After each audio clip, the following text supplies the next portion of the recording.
The end of Nicola. Scotland was excluded from the UK market, the Scottish economy collapsed.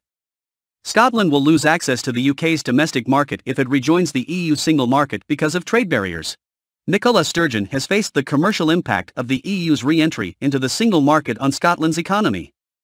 Within the 30-member single market, Scotland will be able to trade with all 27 EU member states, Iceland, Liechtenstein and Norway.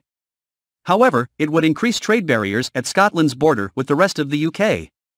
This is one factor that will cause a huge collapse for the Scottish economy. Because Scotland exports more than 70% of its products to the UK market, especially agricultural products.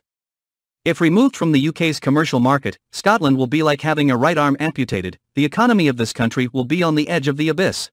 ITV Robert Peston told Nicola Sturgeon on his show, "You as an independent country want to rejoin the common market, but that means trade barriers with the rest of the UK.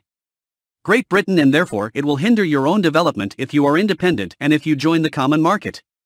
Scotland's economic collapse will certainly begin here, when you are isolated by the UK." Nicola was blushed and embarrassed by Robert Peston's correct argument. She was really embarrassed because it was an indisputable fact.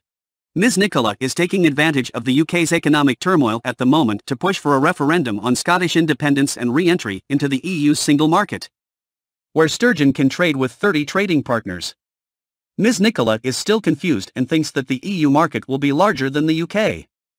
But she made a big mistake when she forgot that the UK is the place to consume Scottish products, many times more than the EU.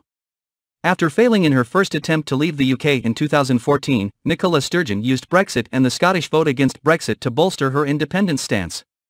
Scotland was pulled out of the European Union against its will, with an overwhelming 62% majority voting to stay. As a member of the Union, Scotland is forced to follow the voice of the British people and leave the EU and its single market under Boris Johnson's Brexit deal. Ms. Nicola is using Brexit as an excuse to blindly leave the UK. She does not care about the harm of leaving the UK, and joining the EU will kill the Scottish economy. The people of Scotland are plagued by Mrs. Sturgeon's blindness. They will likely experience poverty and more evils in their country.